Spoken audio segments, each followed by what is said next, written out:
is doing well today. It's a beautiful day out where I am, and it was storming last night and thundering and lightning. And just so you know, I'm I'm a little frightened of thunder and lightning. And when you can see it out here in California, you know we're having a serious weather issue. It's been something that today I still don't understand how so many people in California on these roads that lead to everywhere and nowhere, and they still have a difficult time driving in the rain. They don't know how to turn with the skid. It's just amazing. And listen, you talking this. I used to drive. I drove a bus for many years, and hauling that many pounds of steel around, you better know what you're doing when the inclement weather comes along. And we're having a beautiful day here. I hope that you all are doing well. We are celebrating Women's History Month. There are so many amazing women that go unnoticed. I'm talking about people who are doing the grunt work behind the scenes, people who are making sure that the people that are in front of them look great. And a lot of people don't realize women are doing so. And when I say a lot of people don't realize that we are working to level the playing field with men, and it's not against men. It's not anything against anything and anybody. We want to have our voices heard at the table. And it is important that we hear other voices and to hear the voices of women. I don't know why men don't like women. Well, in my head, I know why men don't like them. That's just me. And the reason why I think a lot of men feel intimidated, that's what I would say, intimidated by the power of our voices, by the fact that we will come and put our arms around each other, hold each other, uplift each other. And we know how difficult it is. And, it's bad enough when we have to compete with men and not get the same amount of money for the same job. I don't know if you all know this, but women make 85 cents to a man's dollar. And then when you think about that 85 cents from that dollar and all she has to do with that 85 cents per dollar, that it can get real crazy. And so you got to understand how strong and powerful your voice is and how strong and powerful you are. And talking about strong and powerful voices, you see that pretty lady down there. Good morning, my dear. Good afternoon. This is Bahni Turpin. She is an award-winning voiceover. You're an actress. I mean, because when you think about it, when you're talking and interpreting books in somebody else's language, you got to really go in there deep. Welcome to the program. How are you today? I'm good. I'm good. Thank you for asking. Absolutely. So let's find out about Bahni Turpin. First, I love the way your name is. Oh, wait, I just lost it. What happened? I didn't touch it. But Bahni Turpin, I want to find, her name is spelled different than the Bonnie that I know. Her name is spelled Bahni. Bonnie, and it's still pronounced the same way, Bahni Turpin. She is she's a voice narrator. She narrates books. Okay, I was going to get it. She narrates books. And she makes a living at narrating books. And as soon as she comes, there her is. There she is. Oh Lord, listen to me. I'm having a problem. There's a window in front Well, of and I'm the okay. window, and I can't get it to move. And I can't get it to move either. So can we do this? Okay, scoot over just a little bit, like just a little bit. No, the other way. There you go. And I got your whole face. I So now, can't see you at all, or oh, myself, or anything except for the support box, which won't close. oh my God. This to me is like Satan don't want you and I to talk to each other. It's I was thinking that too. uh-oh. And I can't get it off. And they told me don't touch the buttons. Can you hear me? Ah, got it. Can you Now I hear me? see you. Yes, I can hear you. Okay, but before any more bad juju comes upon our conversation, let's just get into the mix. So, Bonnie, I wanted now, is that your spelling of your name? I'd never seen Bonnie spelled like that, and I love it. Well, actually, you all have it spelled incorrectly. Bhani. It's B-A, sorry, H-N-I, not B-H-A-N-I. Okay, wait, I'm gonna screw that whole thing up. Okay, it's BAH. Is N-I. that what it is? B-A-H-N-I. B-A-H. I knew it was an H in there. And please forgive me for that. I listen, I got a husband and a son, and I can't figure out how to spell their name sometimes. You know how it gets real crazy. So tell us about Bonnie. Where are you from?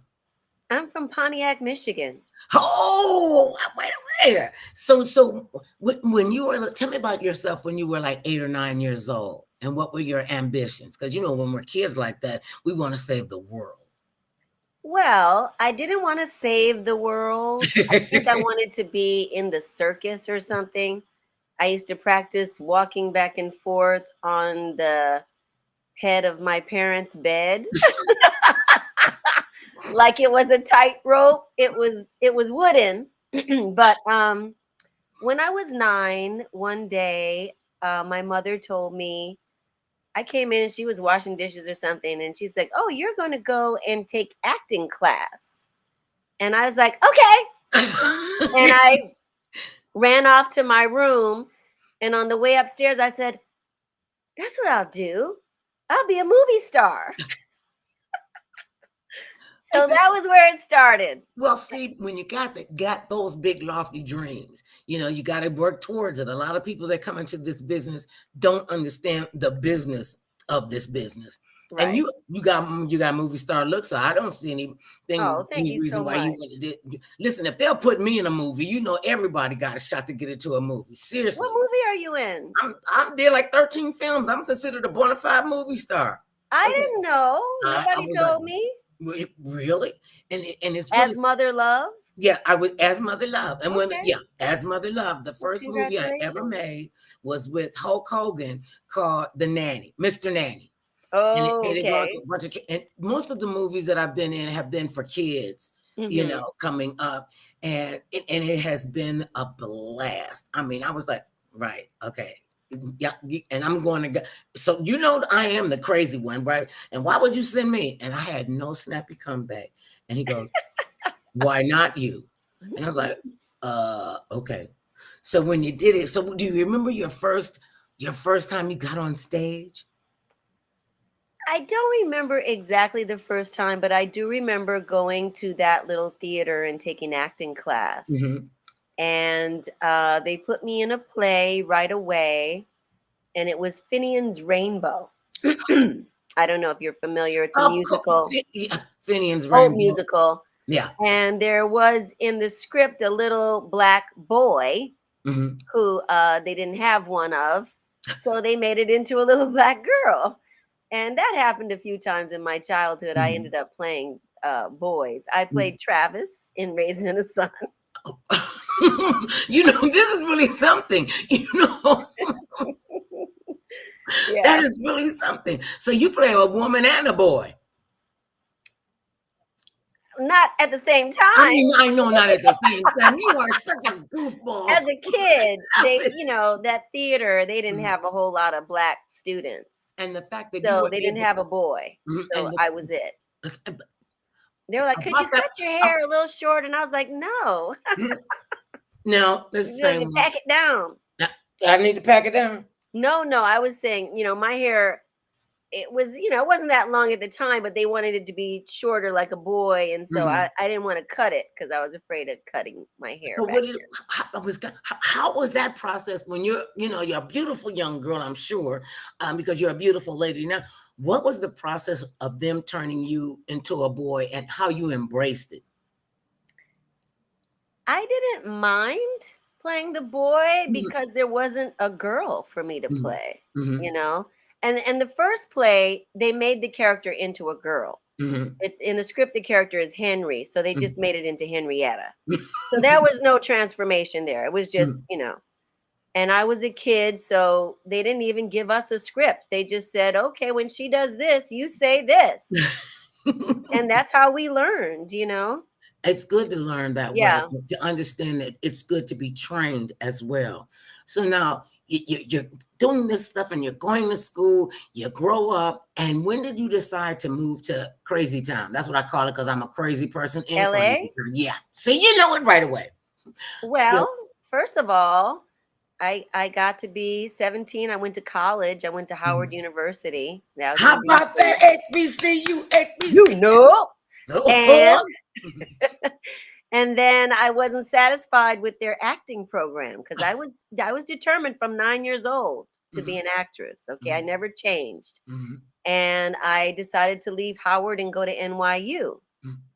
So I went to NYU and I stayed in New York for 12 years.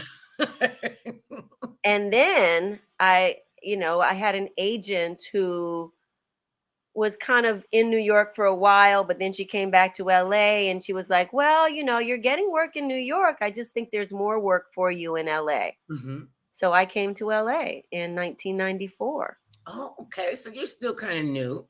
Well, not really. 30 1990. years. No, yeah, you're not new. I'm not I'm a new. transplant too. Yeah. I'm a transplant. And so when you get to LA, what were your? Had you ever been to LA before you got before Yes, they? I had. I had relatives here. I Okay. actually ended up buying a house about 6 blocks away from where my great aunt used to live. How cool is Yeah. that? So when you tell people what you want to do, did you get any pushback? Oh yeah. Yeah. Oh, so you said them. Oh yeah, but look I at me wasn't now, trying I haters. wasn't trying to hear that. Exactly, and people would tell you, well, what was the strangest thing people would say to you when you said, "I'm going to be an actress"? See, and actually, I think we don't say we're going to be a paid entertainer because a lot of people entertain for free. I'm in it for the grits and groceries and the swag bag. I ain't lying.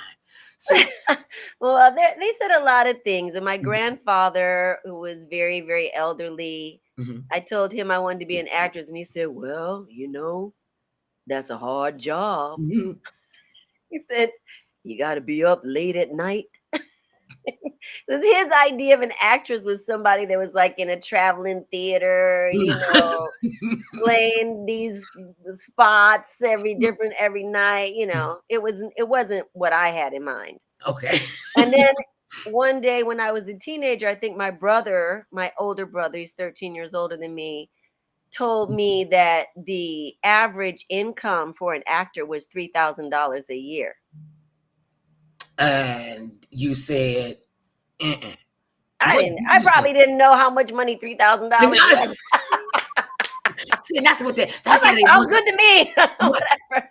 and it sounds good too, because you know what $3,000 could do. Oh my God, I could change the world with this. Yeah, you better be able to I didn't change. know. I didn't care. It was See, what I wanted to do. And I was determined, it's not easy, as I'm sure you know. And it was a long time. There was a long time where I wasn't actually making a living at acting, but I was still doing it and still pursuing it. And I had, other jobs. Like I was a waitress for many years mhm. in New York, especially. Oh my And for a goodness. little while in LA, I worked at the House of Blues Oh, when they first opened in LA. and seeing a lot of people, I appreciate what you said. When I'm determined to do this, and Hmm. this is what I'm gonna do. Whatever I got to do, come hell or high water. That's And I right. was always of the mindset, I'm gonna do it, come hell or high water. I'm gonna stay in this business, and I'm gonna learn everything that I can learn. I have never been a waitress. I would not do, and I'm really good. I got good social people skills, and some things I know I can do, and some things I'm not. I never wanted to work in a restaurant How because come? I don't need to be. At the time, I didn't need to be around food like that. People aren't changed. They order. They're being rude and disrespectful. They It's act like true. you're their personal slave. And I'm like, you ain't gonna talk to me like that. One It's time, good money though. I thought I could make good money in another way. Okay. And so, yeah. And so I said, if I'm gonna, because I always say, well, you got to have something to fall back on. People in show business think That's the phrase I hated. have, You want to get something to fall back on. and Why why do you don't you want me get to your fall back? degree in something else so you have something to fall back on? And see, that's it. Fall back on. Okay, so you want me to not only fall, you want me to fall backwards. You're not saying fall on your face and get up. Okay, so what your forehead is scratched up. No, you need to have something to fall back on. I'm like, oh, Yeah. okay. Well, I think I'm go stay in the entertainment industry and learn the different things and the different jobs that are there. And then I Hmm. found out when you're behind the scenes, you get to work a lot longer than when you're in front of the camera because they hear your voice. And so you decided, so you're still an actress and you still Yes. do all of that. Let's talk about your award-winning your narration career. I mean, because you do this for grits and groceries. You read I do. books. When did you find your voice for that? Well, this was a gift. Mm-hmm. This was a gift from God. I wasn't thinking about it. I didn't know about it. I didn't listen to books on tape. Nothing. You just a blank slate. I was just going along my merry way, Mm-hmm. acting here and there. I was in a play with a dear friend of mine, Juanita Jennings. Mm-hmm. And she said, "Hey, they're looking for people to read these books on tape. If you want to go audition, call this number." Mm-hmm. And that's how it started. Isn't that one? And see, when you say I didn't have, and I say I didn't have anything to do with this, I am just a Mm-mm. broken vessel to go. Listen, I'm being held together by bubble gum, duct tape, and prayer. And sometimes I have to add a little spackle on it because my tape be coming loose when it's been on so long. And Mm-hmm. so to be able to do that, it takes a skill set, and to be able to continue to do that. And I understand what you're doing. I understand your job. Because I've done that before. I went to the Braille Institute, and they wanted me to, read the books for people who were sightless. And I was Mm-hmm. like, okay, I could do that. I could do that. Yeah, And found out it was really great. And I volunteered to do that. I mean, because I think it's important it's for us beautiful. in And whatever. Mother Love, my father was blind at the end of his life. How about that? Did you And read he to him? used not so much audiobooks, but he would receive like Newsweek Mhm, on vinyl mhm. as a record, Oh, that and was he could cool. play it, Mhm, and get the news and things like that. So I understand that wanting to give in that way mhm. also. Because you never know when it's gonna touch And you. I was always a reader. I mean, Mm. I think Ah, that reading is my superpower. mhm. And I started reading very early. I think I was about 2.5 when I started to recognize words. Now you know that's And they put me in a school for gifted children because of mhm, that. mhm. And it was like, it was a party trick. They would pull me out at parties. Look at her read. She's 4 years old, you know? Come on out But here, baby, entertain the people. I'm telling you, this baby can read. Bet you she can read better than you. And but so, who knew, but what source had in mind, mhm. what the plan was to See, do with my reading. have you, I always said, if you want to tell, yeah, there's a phrase, if you want to hear God laugh, tell him you're playing. Hmm. And so did you hear him laughing? Because when you're his I didn't. child, No, I you didn't have a know. communication. Oh, I didn't know that it was that important. Mm. I just knew that adults were impressed by it. And you went, this I is just liked the stories. mhm, And I was lucky because I'm the youngest of 4 children. mhm. And I'm, what they call a caboose. Like I was that surprise baby that came later than Ooh. everybody else. Mhm. And Hi. when you said your brother was 13 years older than you, the first thing I thought, oh, her parents is nasty. They still doing and making babies right now. So They thought they were done. yeah. But I had two older sisters and an older brother, Mhm, and they all, read to me or babysat me, and, mhm, and reading was a big thing. So I was read to by a lot of people mhm. And lovingly, and and I liked it. and it And gets so I into you. learned to read Mhm. early. And that's so important. So, and one of the things I saw is the fact that you have read and recorded over 400 books. Mm-hmm. 400. 400 Oh, books. honey. Okay. And you said in different genres. Do you have a special genre that you like to read from? Yeah, I like fiction most of all Well, because really? I like to play the characters. Mhm. I get a little bored in nonfiction unless it's really juicy. Like I recently narrated Death of Innocence by Mamie Till Mosley. Mhm. I know And exactly who that is. that was not boring. That's Well, nonfiction, but it was definitely not boring. oh no, that whole story couldn't be boring. I mean, Mm-mm. It was unfortunately. full of emotion and full of surprises and unexpected things. So I loved that, and I loved reading narrating the children by David Halberstam, which is a Mhm. whole like encyclopedia of the beginning of the civil rights movement. And it's That, just so much knowledge about each of the players, mhm. each one, like Diane Nash. Anyway, I didn't know all of that about all those people. So that was really interesting. But sometimes with nonfiction, it can be a little dry. So Just keep it real. Just keep it I real. like, I like playing a lot of different characters. I Mhm, like exciting stories. So I tend to enjoy YA books, young audiences or mhm, young adult. And because they can be a little more fantastical, mhm.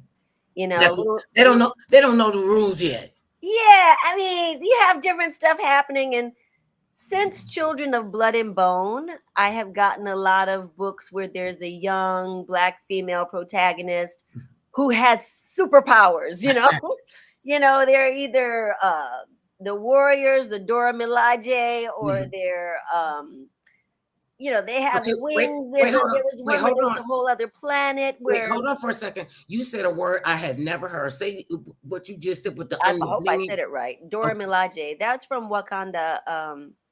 the Black Wakanda Panther. Forever. Mhm. The Dora Milaje were the warriors, the Oh, women warriors, yes. Okay, got it. who Um, I believe originally they supported the king of Dahomey. mhm, mm. I mean, And they they, were real. yeah, and They existed. Yeah, or we exist. we still have our warrior people. They're Yeah. still out there fighting the fight. But in the book, they kind of almost have superpower. They're trained and they almost have superpowers. Oh, they either have them or they don't. We don't almost do anything. Almost Well, anything. it's not supernatural, but because of their training, it's Mm-hmm, like they have superpowers. mm-hmm, Put it like that. mm-hmm. Yeah. And these were strong women in it. And people act like they just thought about the Black Panther. We grew up Mm. with the Black Panther in the comic books. Yeah. We used to call them funny books. Funny And, book. and then when they get serious, then it's a comic book. And some of those books, if they still have them, are very they're considered treasures and can be sold for quite a bit of money. Oh, of course. They're You know, collector's items. and so yeah, collector's items. And so here you are, you come to LA, you said, I'm gonna put my roots down here, and this is what I'm gonna do. What is that process? And you're willing to share of when becoming a narrator first and then getting the gigs as a narrator. What is that process like? Well, I told you at the beginning, I called the number Mhm. on the piece of paper that my friend gave me and said, "Hi, I was told that you were looking for actors to read books on tape." And they said, "Yes, will you come out for a audition?" And I went out there maybe a month or two later. Everything happened very slowly at a very leisurely pace. Mhm. And, they called a month or two later and said, "Yes, come out." And it was in Woodland Hills. Okay. Excuse me. Mhm. I drove out there and there were two people that said, "Okay," they sat me down in front of a microphone and said, "Read this." So I read that and then I was like, "Okay, that's pretty good. Okay. Mhm. How about this? Read this." And I read that. Mhm. And they were like, "Okay, that was great. Thank you." Mhm. So, and you got to So do. I left. Did you have to use different voices and tone and inflection for the audition so that they I knew don't you had? remember what it was they had me read. It was, yeah, 2005, I Mhm. think. So I read it. They apparently liked it because they called. It didn't happen right away, but some months later, they called and said, "We have a book for you." Mhm. And that book was A Piece of Cake by Cupcake Brown. Okay, And was it? it was not a comedy, trust. I was just going to say, did they have real We cupcakes? went through some things. It was intense. This woman she was a child going about her happy way with mom, and mama died. One Mm, morning she woke up and her mother had died in the night. mm, mm. And then she finds out that the man who she thought was her father is not her father, and she goes into the system and So terrible things happen to her. in the system. So and it was like I'm sure it was like being thrown around like a rag doll, and then you got to find your place. Every bad thing you could think of happened to this woman, and she survived and she thrived. And I have met her, and now she's a lawyer and she's alive and healthy, and she went through it. I mean, from becoming a gang member to being jumped into gangs to being a drug addict, being on crack. She was on crack while working at a law office. Crack don't drugs don't care who you are, what you do. They don't care are you royalty or you somebody on the street. Buy this dope, we're gonna get you hooked and you're gonna keep coming back. I've seen it ruin people that were attorneys and they got got hooked, and some of them did not survive. Yeah, well, she woke up behind a dumpster one day and scraggled her way to work, went to work. And they were like, "Oh no, honey, we got to get you into rehab." Okay. And so they helped her get to rehab. And that's great that people saw something positive in her besides to get past that drug addiction. And you can't have a testimony without a test. And being tested over and over and over with such angst and such a painful story, how do you hold on to your humanness when you're reading something like this? And what did it do for you when you read Cupcake? I'm an actress. That's what we live for. Uh, We don't want to play everyday people. Oh no, I mean, we do. We want to play everyday people too, but all the twists and turns of emotion and excitement, that's what we live to play. And people don't understand being a narrator. They always all you gotta do is just go in and read the book. No, you don't just go in and read the book and see. You people like you make it seem it is so glamorous. Oh, this is so wonderful. All they have to do is sit there and read. No, you have to be prepared before you walk into that booth, because this is what they don't understand. Oftentimes, these things you have to be able to sit there for hours. How did you keep yourself together when you're sitting there 5-6 hours a day or 5-6 hours at a time, and making sure that you have the meat, you have the story, you have the characters down? And do you leave a piece of Bahni at the door, or do you take all of her with you and then let it fall? I think I take all of her with me. And we, you take a break about every hour and a half. You have to. It's it's part of your body, your voice. So you have to take breaks. You have to drink. You have to eat at some point. So usually it's a 6-hour day with a lunch break, and then like little 10-minute breaks every hour and a half or so. So they make sure you stay hydrated. Yeah. Make sure your vocal cords are. And what are some of the things that you do to keep those pipes humming and smooth and cool? Well, I drink. In the morning when I get up, I have hot water and lemon first. And I feel like that helps me. And then I have coffee. But I drink warm drinks are better than cold drinks or room temperature water. And if I get hung up, if I get like if it gets I know about the phlegm at the back. Yeah, apples are good, apple juice. Sometimes lemons can help, or there's some throat sprays you can get at the health food store, things like that. There's a lozenge called Vocal Zone, which is great, but they're from England, so you have to order those on Amazon. But yeah, various things. I remember when I was doing a television show many years ago, and all the talking would dry out my vocal cords. And I was like, one day I woke up and I'm getting ready to go to the set, and I was like, hey, whoa, I was just trying to say good morning to my husband, and it came out like I had rocks in the back of my throat, and it started to ache a bit.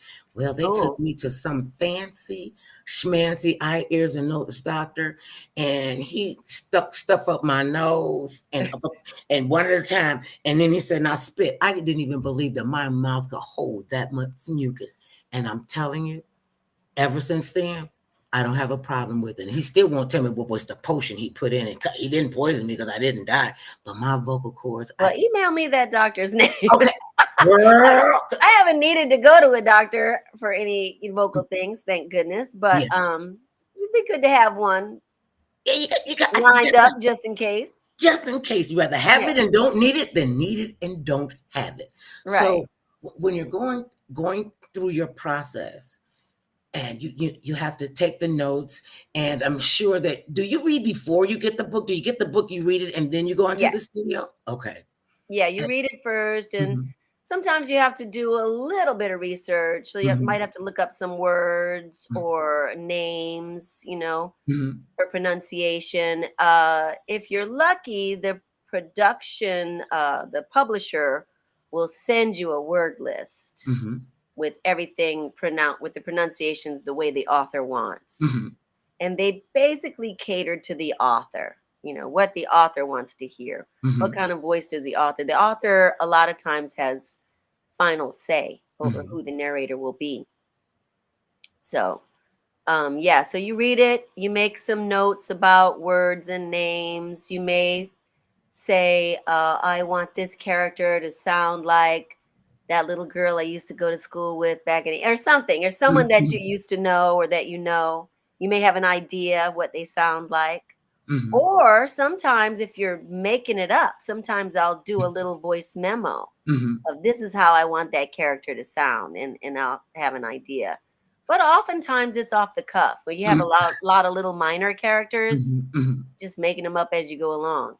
So now, in that process, can you have another person in the booth with you? That have you read with somebody else? Only when it's an audio drama, Oh. which is where you have a full cast and they're doing sound effects and all that. Mhm, And then you go into a different type of recording studio where everybody's in the room together and you have your own microphone, and mhm, then you just come up and say your line, and mhm, then they say their line, and things like that. Other than that, it's usually just me in the booth. mhm. Sometimes I have a director. Most of the time I don't. So you just go in the booth and do Bonnie and bring the books to life. Yeah, pretty much. You Pretty know much. Sometimes that, there's a director, which I love. I love mhm, having a director because then you have another set of ears and mhm. they kind of keep it tight. But and also when you have a good director, they do all the research for you.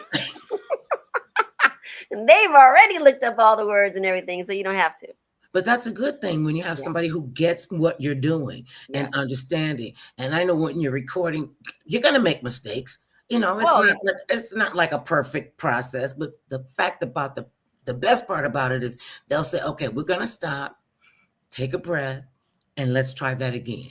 And Yeah, or if you stumble over a word, mhm, it depends. There's two techniques of recording these, and one is punch and roll, and the other one is free roll. mhm, On free roll, you just keep going. You make a mistake, you just read it over. mhm. You don't ever stop. Right.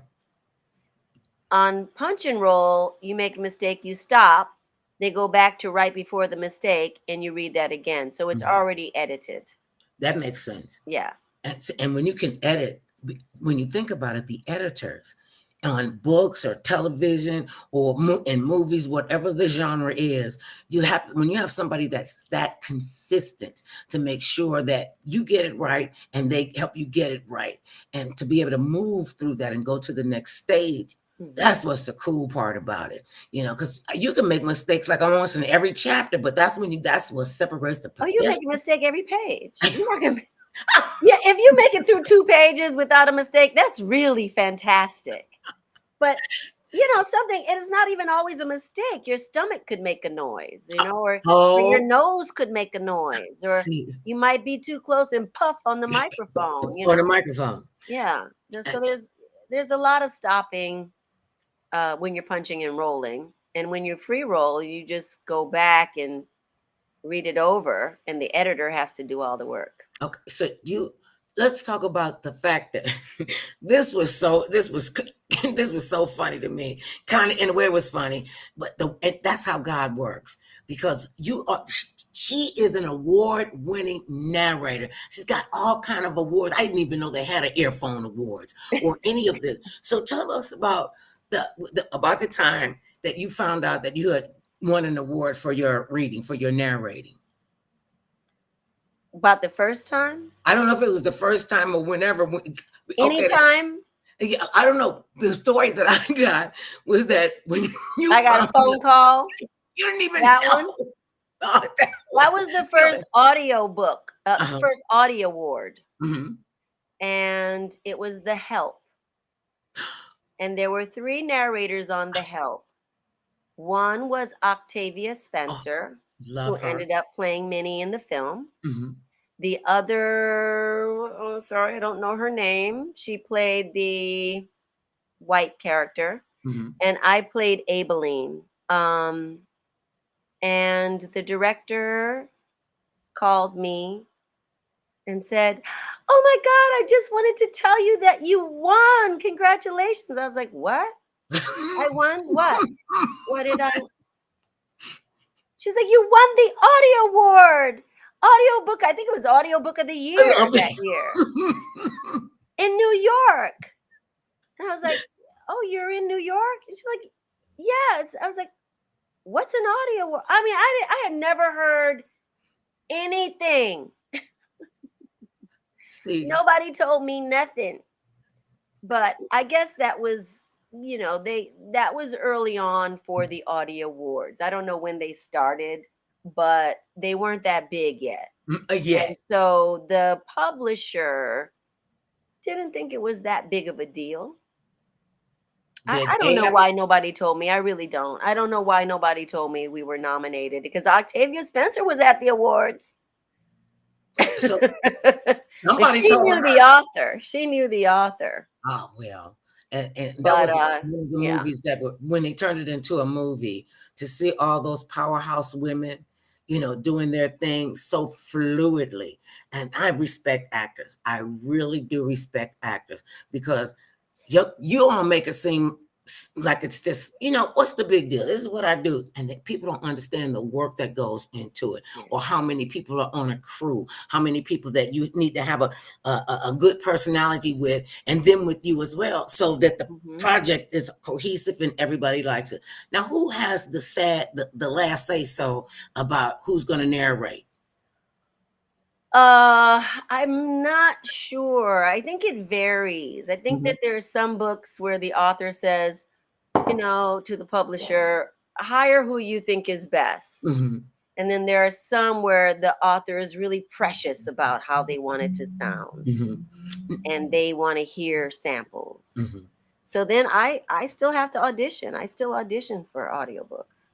Really? Hmm. I mean, an award-winning narrator. Well, you know what? You got to do And what you I got don't to do. always get the job either.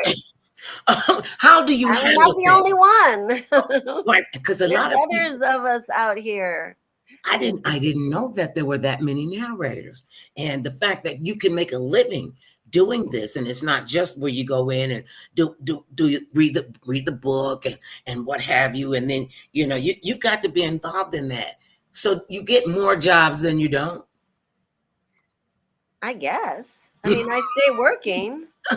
Yeah, I guess I get more than I don't. But sometimes I don't get them. Sometimes I'm surprised that I That you don't get don't get them. them. But yeah. So, do you have a favorite genre? You told me you like fiction because I you like can make I up the like characters. I like supernatural, metaphysical, magic Oh, see, you stuff. want to go in there deep. I think that's great. And we need more superheroes Yeah. in our lives and in our communities. I don't know why my Mhm. tongue ain't working today. And so, in doing this, do you volunteer to read? I haven't. You okay?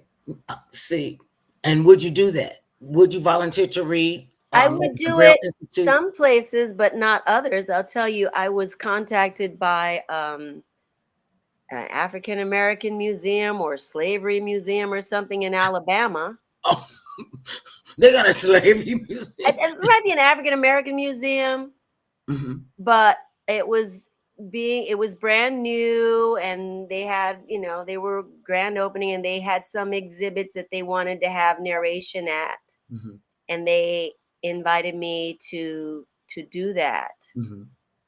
and they didn't want to pay me.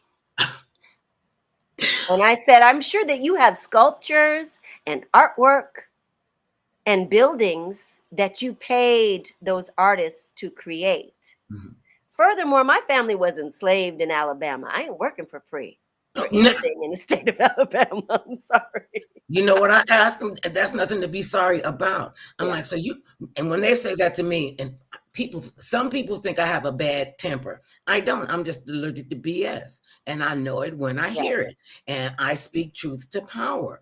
And, and I figure like this, if you think you can just talk me down, I remember going to this big executive producer. He had one of the biggest shows on television. I'm not going to tell you who it is, but he was the executive producer of, oh, hey, that's what it is. It is what it is. He said to me, they got me the big meeting, and I was being repped by one of the biggest talent agencies, the William Morris agency, now the William Morris Endeavor. And so my lead agent, he said, I got something for you, mother love. We got us a private meeting with thus and so. And I was like, okay, I hope it's not what they call a private meeting, what I know the private meeting to be. You do this for me and I'll make you a star. See, that part used to Oh. crack me up. And he said, well, why do you think it's so funny? I said, because how can you make me something that I already am? I mean, that's like you telling me, I'm going to make you a woman, mother love. I just got up. The first thing out of his mouth after he said, how you do? Pleased to meet you. He said, I got a great role for you. I want you to be an unmarried woman with like 11 teen children on welfare. And I said, I'm not that great of an actress. Wow. And I said to them, he says, well, you have to do what I tell you to do. Oh, and that's the wrong thing to tell mother love. I have to do what you tell. And when I came Well, out if with he's the director. he was the executive producer. Mm. This was the cat. This was the show. This is the cat. He felt that you didn't have a choice but to take the role? No, I had a choice. Okay. Well, I had a choice. I had a choice. And that's another thing they can't stand. Why do you have all of this when you should be doing this? And when he said, you have to do this. And I was like, let me tell you something. The three things I have to do. I have to stay black, die, and pay taxes. And two of them I'm working on how to figure out not to do. And that's die and pay taxes. I don't have to do anything. Got up out the chair and said, Toodles. I turned around, go to the elevator. I said, Toodles, love you, mean to see you bye. Walked up, going to the elevator. My agent was like, you can't do that. Didn't I just tell you what I have to do? He said, but he's a big executive director. And I said, and executive producer. I said, and I'm a big time radio personality. So you're not going to take me off a job I'm getting paid handsomely for and go work on this to play somebody's, wannabe slave? No. And the fact that he was so rude and disrespectful that he didn't even look at me as a professional. And I came in, I didn't use any cuss words because I have cussed a lot of them out. But like I said, I'm allergic. Was the movie successful? No, he couldn't even, he did nothing with that. You never saw that script. You never saw anything else like that. I remember going into an audition one time and said, I got my bar and I stay in my lane. And my manager said, oh, mother love, we got a great role for you. I need you to go in and audition. Now, at the time, I don't know where Octavia Spencer was in that, but she was in the room. Octavia Spencer, Viola Davis, and these powerhouse actresses, right? Powerhouse actresses. And I had seen some of their work. So I go in, I was like, oh, hell to the no. I turned around, I walked back out, and he said, well, why didn't you sign your name? I said, I'm not going in there to get my behind ripped to shreds when you got them powerhouse women in there. Oh, no, I'm going back to my radio. I'll talk to you tonight. And they thought I was crazy. You should have gone ahead and auditioned. No. Since you were already there. No. Wasn't gonna do they love to hire the real people. Well, acting is almost a lost art. They don't want actors; they want the real people. Well, at that time they didn't want me because I was real. And I'm on the radio at night, 4 hours a day, 5 days a week. So he knew I had the chops. Anybody that called me in for an audition, they knew I had the chops, and so I would not allow myself and my brand to be diluted like that. And they would say, well, we'll pay you. I said, you can do that, but that's going to cost you extra if you want me to do this. And they think women, especially women of color, a lot of these producers think like, we don't know what the heck we're doing. We don't know what the heck we're talking about. And we do. And I would never sell myself short. I know my self-worth.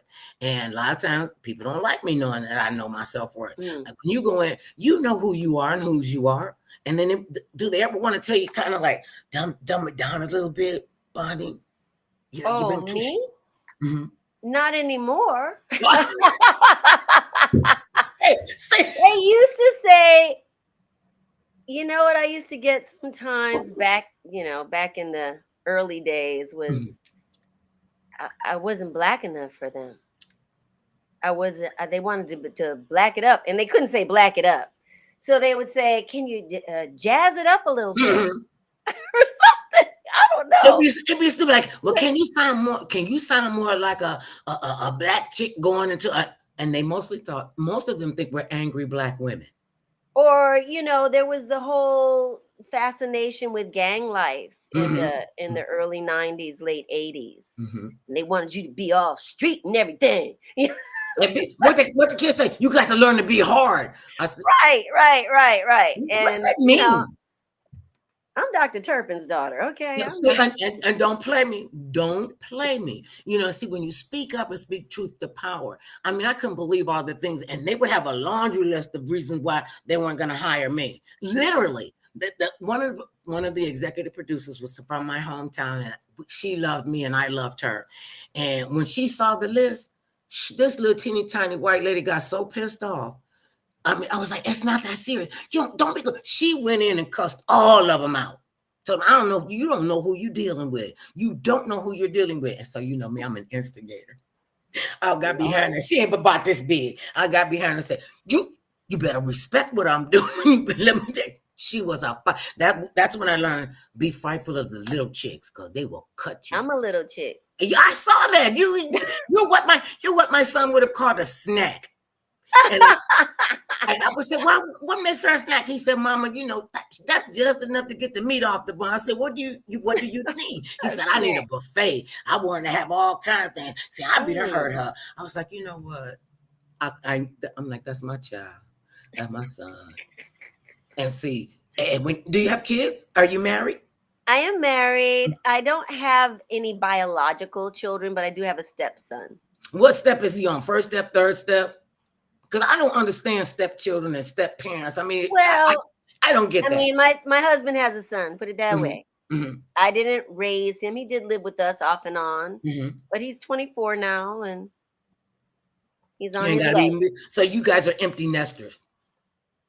Pretty much. I don't want to go into it, but he was here last week with his girlfriend. Oh! And he bought the girlfriend. Yeah, they were on the run. Uh-oh. Let's not get into that. Listen, I heard it going across. You know how they have the little chyrons go across it? I heard it. I saw it going across. So here, leave that alone, my love. Leave that alone. Yeah. And I'm with that. I am totally with that. So because you work so much, what do you do for entertainment? How do you stay grounded? Because it's a crazy business. Well, a lot of people like to say they don't watch television. Mm-hmm. I love television. Me too. They were like, I can veg out. I'm not too good to watch television. There's so much stuff that you can get. Like I watch YouTube sometimes. I watch, all different stuff. Mm-hmm. We like to travel. Did a lot of traveling last year. Mm-hmm. I just went to Trinidad in February to Carnival. My dream carnival. I want to go there to Carnival.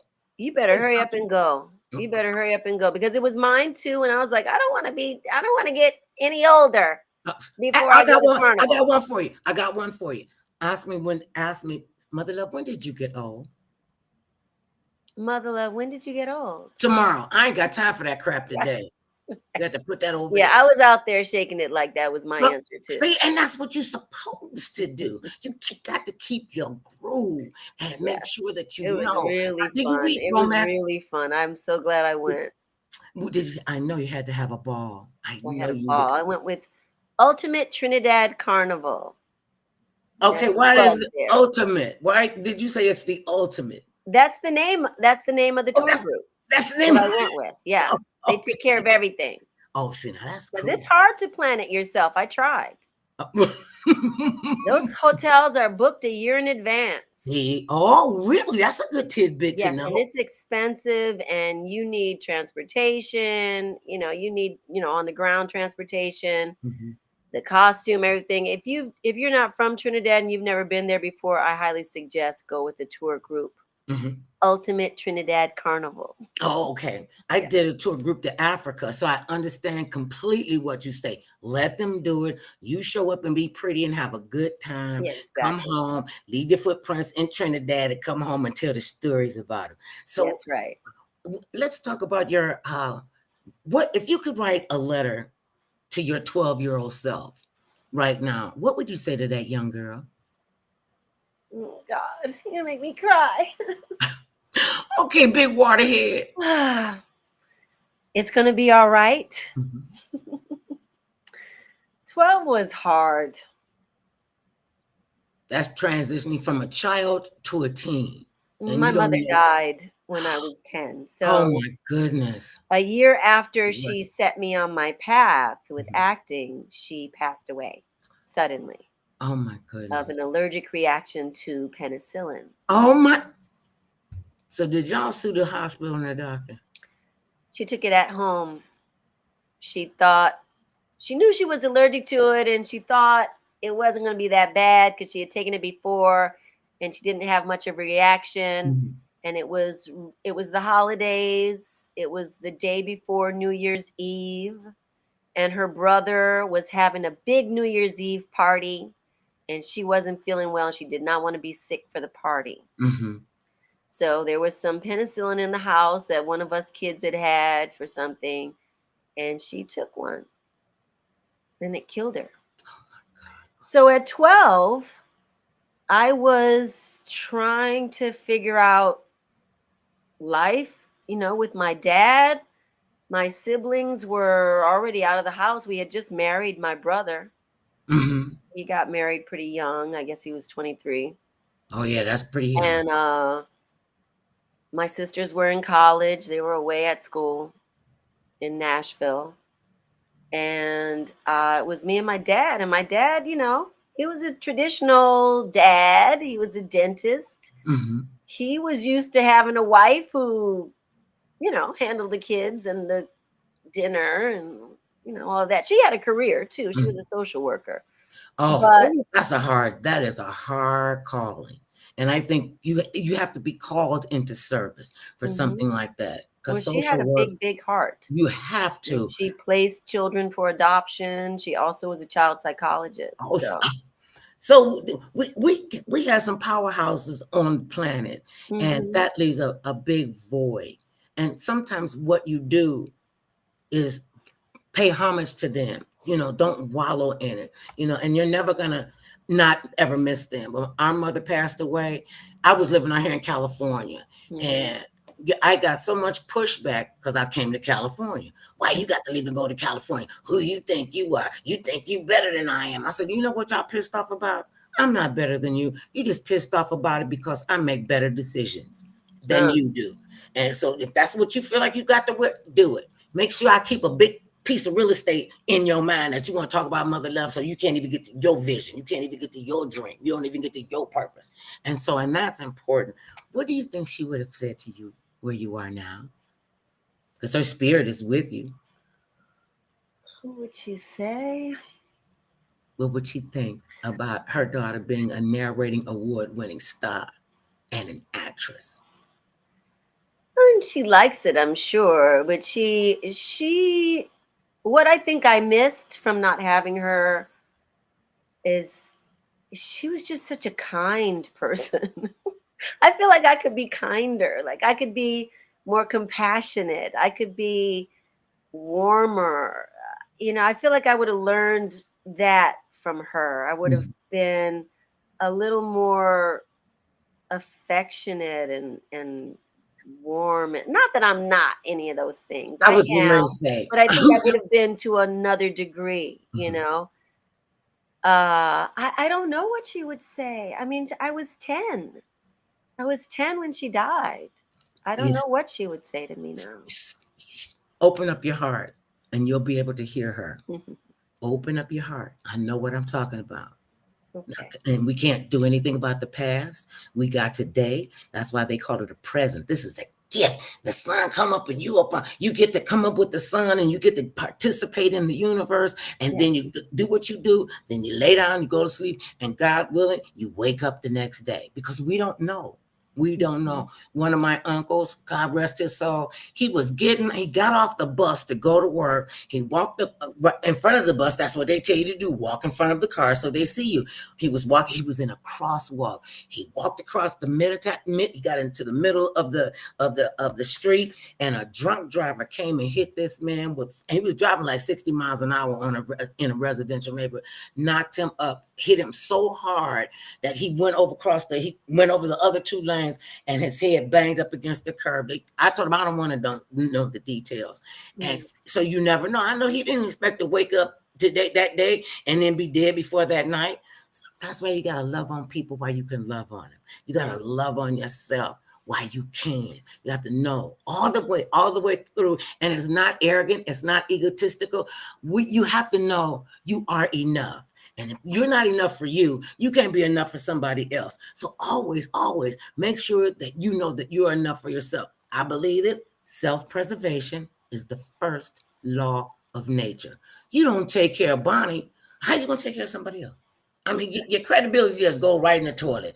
And I do a lot of stuff in the diabetes community, and I've listened to so many women say, "Oh, I don't need to do that. If I go thinking about that for myself, I'm being selfish." I'm like, so what you want to be when you drop dead because you was frying chicken for the church and you taking care of Dick, Jane, and Baby Sally's babies, and you always your foot done swole up, your leg done swole up, one eye swole, and see, now mother, you don't understand. I got to take care of the children, and I gotta take care of a pastor. And I said, when do you take care of you? Oh no, that don't make me no never mind.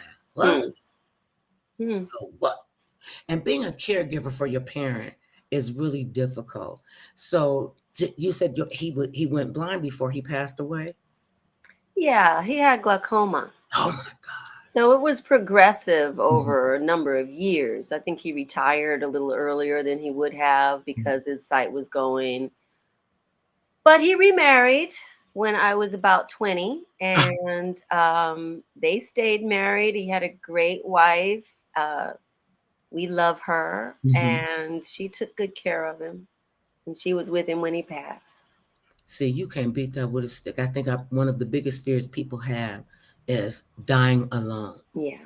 And that got to be really, really hard. One of my uncles died alone. He died the same day we was taking our mother to coming back from her funeral, and Oh no. he didn't show up. And he and my mother were very, very close. And somebody told him, I think my mother said, no, I think one of my sisters said, go check on uncle because he's not here, and it wasn't like him to not be there. Girl, they came in the house. He had been dead for a couple of days, and Mm. he was found stuck dead to the floor. When the paramedics came to get him, they had to pull the planks that he was stuck to up Oh. off of him. And that has to be a whole. After that, I said, I do not want to die alone. Let somebody be there. It could be my family members or a stranger. Somebody would be there, and people need to know that they're seen and that they are worthy of love. So now, okay, we didn't talk about all your personal business. What do you do to decompose? Where do you go? What do you do? You got money is no object. You can do whatever you want to do. Where would you want to travel to? Next. Mm-hmm. Well, I've only been to two countries in Africa, so I Mm-hmm. have a Where'd you lot go? of Africa that I want to see. Yeah, oh yeah, that's a big continent. They still trying to get over there to get the minerals and get that gold, and the They're Africans have, trying. They're doing it. They're doing and that's what. it. They are raping as we speak. So But what would you want to go? I What would want you to go want? to Ethiopia. I want to go to Egypt. I want to go to Zanzibar. Field trip. I got my passport. I'm a great traveler. Ladies and gentlemen, this is Bahni Turpin. She's an award-winning narrator of books of all genres. Pick up her book. You might not know her face, but I bet you when you get one of those books, you'll recognize her voice. Bonnie, we finally got it together. Thank you, baby, so Thank you, much. Mother Love. Please know, and we gotta thank Melissa Bennett because she's awesome. She Thank you, is. Alyssa. May the universe continue to open up and conspire for your great success. And babies, remember this: no matter how big or tall, short or small, thick or thin, it matters not what skin you're in. Everybody needs some other love now and then. Peace, my babies. Go on, Thank do the dog. you. Thank you. You are so welcome. As soon as I get her off the thing, we're gonna be all right. All right.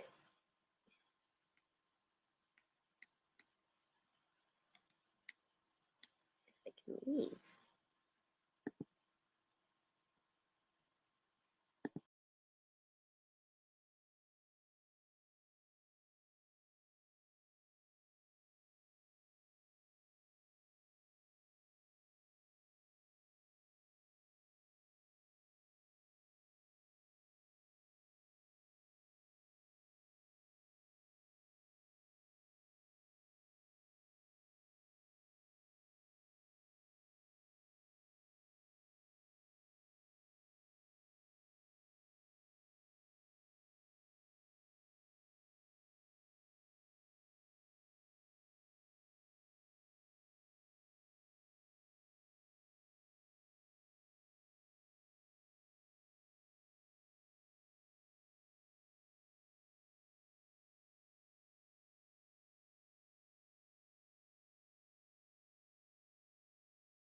Edit each one up.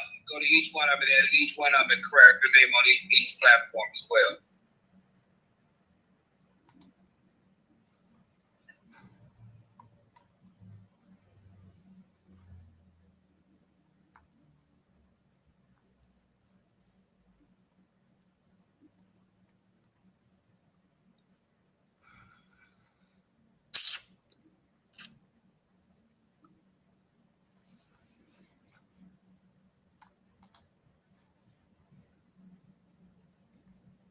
Okay, it's I don't know which, but okay, it says people. Okay, no, that's not it.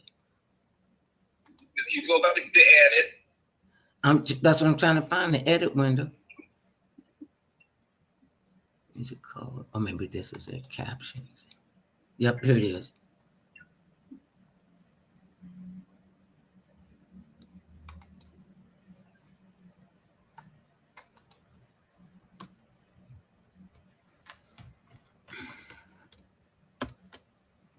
And she says her name is Bahni.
Okay, there we got that one.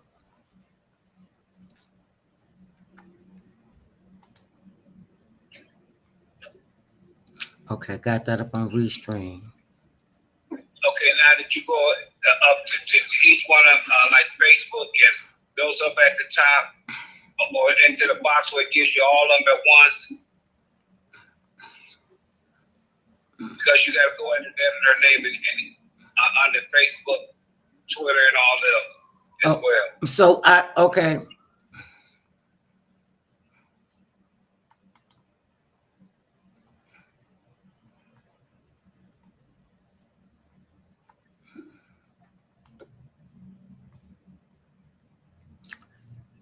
Okay, so do I go back into the studio? Yeah, back into the studio, and then the upper right-hand corner, where it has Facebook and all those up there in the corner, you click on one of them, then all of them should be in one little box, and you just edit each one of them one by one and correct their name, and then just hit save again, so the name is correct. Oh, it's not letting me do it. But hold on.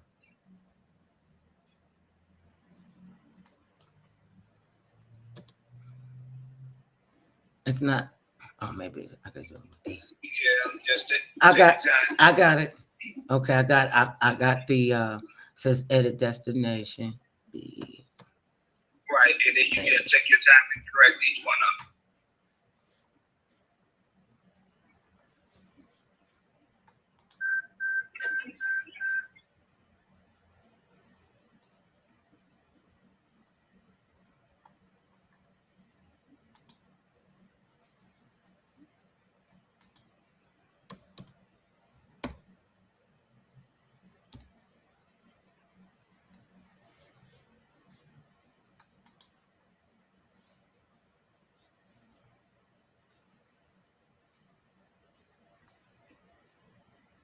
Okay, it's two Facebook buttons.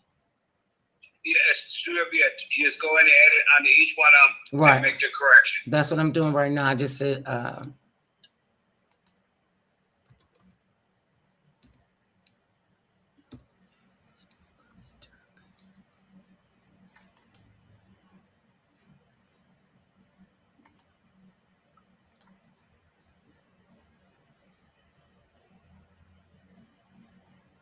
or it doesn't give me an edit button for okay,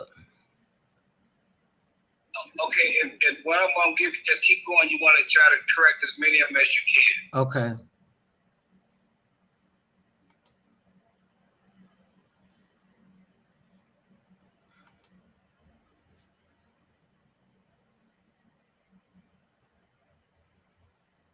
YouTube, Facebook, Facebook.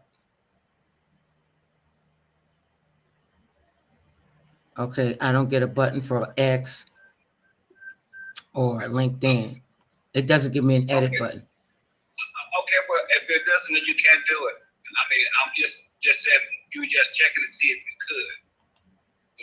We try to fix it on as many platforms as we can fix them on. And then you can also go back to, okay, after you finish that, then you come out, then you fix it on the scroll that comes up with Mother Love Show, where you have the name that goes across the bottom. Did you correct that one too? I did correct it. Oh, okay. It's not giving. How do I get up? It says toggle on to edit. Oh, maybe I gotta do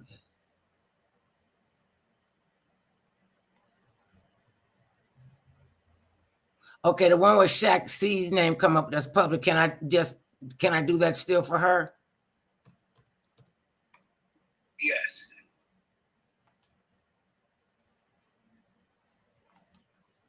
It's not letting me. Okay, it may not, because it may think you trying to do a new show. But you want to go into, okay, if you go into the studio, her studio from today's show, and then you go over to the right up there where you click for the people to come in. Okay, wait, let me just take, I'm trying to get it to, it says add channels. I don't want to add channels, right? Okay, wait a minute. I'm back to my face being on the studio.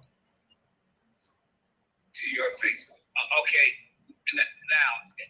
on the right side over there, where you can invite people to come into the studio. Mm-hmm. Click that button. Okay, if you go up to not to invite people, but if you go up there to the top, you want to go over to I think it's look like the two asterisk sign to that one, where it allows you to edit the name. Okay, at the bottom, up under your face right now, you see her name at Debbie. Why is the timer still running? Because you didn't end the show, that you have to click end session, darling. I did click that. Okay, but then